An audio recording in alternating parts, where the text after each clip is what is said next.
guys, so today we're going to be doing our faux filter review on the new Huda Beauty foundation that just recently launched. If you guys want to subscribe before you head out, it would mean so much to me, so make sure to do that before you guys leave. And you guys can follow me on social media and I will have all of that linked down below. But let's get diving into this foundation review.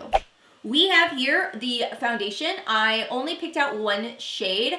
I was kind of not thinking, but I actually stayed up until midnight, I believe it was, or 1, to make sure that I got this foundation because I did not want it to sell out. Trendmood did post a reference guide that Huda Beauty, I believe, posted as well. So if you were wondering what kind of shades you might be in, and there's a really good reference site. It has like the shade and then other foundations that are kind of in that same shade range. I wish I really would have looked at that because I do believe that this is not my correct shade, but we're gonna cross our fingers and hope that it is. I also did not purchase the primer, which I believe retails for about $40 or $35. And then I did not purchase the brush, which retails for $25. I kind of wish I would have. Unfortunately, I just have so many brushes that I did not want to get another brush.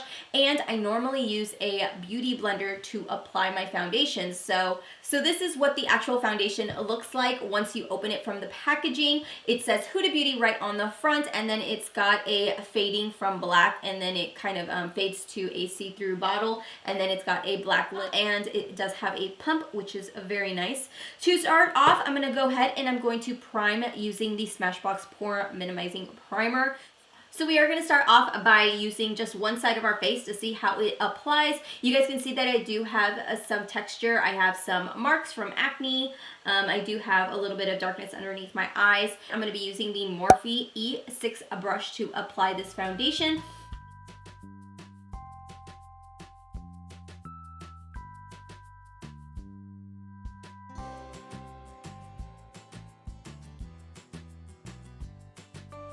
Okay, so it's obvious that this foundation is a lot lighter than my actual skin tone, which I find to be a little strange considering that if you look at the bottle, I feel like it looks darker in the bottle than it does on my face.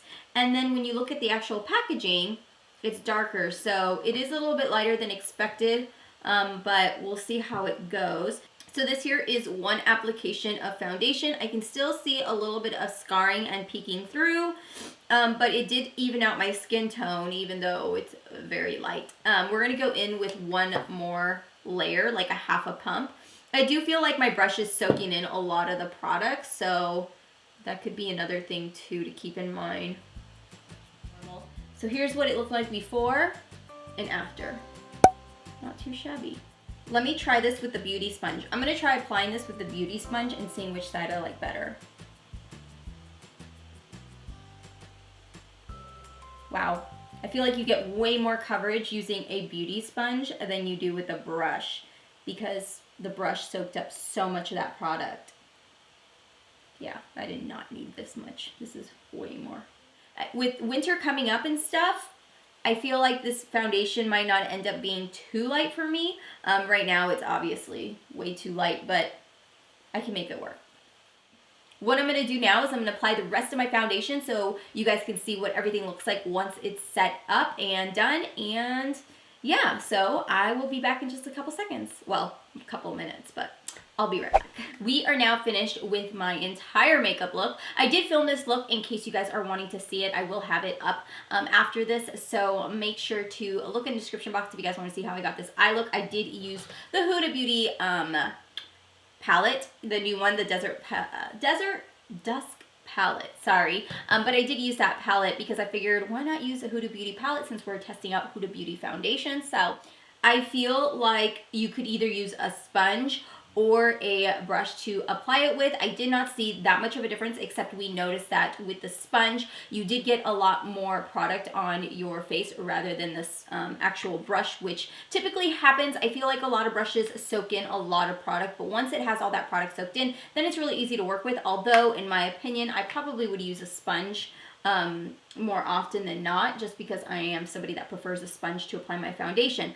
I don't see any cracking. My fine lines are perfectly okay. The other thing I did notice is that if you are using this foundation, there is no need to use a powder foundation on top of it unless you really want to get that extra coverage, but I do feel like it would get super cakey. So I went in with a translucent powder. I went in with the Peach Perfect powder to set everything, just because this doesn't claim to be mattifying at all. It's designed for all skin types, and with that being said, since it's not a mattifying and I prefer a mattifier since I am oily combo skin, I went in with a mattifying translucent powder just to make sure that I can keep those oils at bay and keep the foundation looking good all day long. So the plan is I'm going to be hanging around the house and running a couple errands, filming and editing a little bit more. I wanted to do a quick recap with you guys. I didn't have any intentions of doing a recap, but the more I thought about it, I was like, I should do a recap. Like, I should tell them how it looks. So I did apply my foundation around like 9 o'clock this morning, and it is 4:12 right now, so 9, 10, 12, it's like 7 hours. Sorry, my math is not the best. And I want to tell you guys that it is looking so good. Like, if you guys follow me on Snapchat, then this will kind of be redundant, but I actually tried to film this foundation review for you guys yesterday, and if you guys follow me on Snapchat, then you guys would have seen the issues I had. And I found that when I used the primer that goes with the foundation, the Huda Beauty primer, because there was a sample that came inside the foundation box, it broke my makeup up so bad and it looked horrible. And I would say about this time yesterday, it was breaking up really bad around my nose area and around my cheeks, and it just looked like I had so much makeup on and it was really cakey and I was really unhappy. And I stayed up last night because I was gonna, I had the idea that I was going to show you guys it just to give you like a completely honest review, and my footage was just all messed up. So going in and priming my skin like I normally would with any other foundation has made this foundation look so much better. Like, it looks so good. Last night, I was like appalled to even be walking around in the grocery store with it. Like, it was not pretty. So definitely would say that I would recommend this foundation. Do not change your entire makeup routine. If you have a primer that you are gung-ho about, I definitely would stick with it. Stick with your normal prepping routine and then add this foundation on top of it. If you are dry skin, I would definitely recommend that you prime, and I actually think that maybe the primer for a dry skin person would work because it was more like a moisturizer than anything else.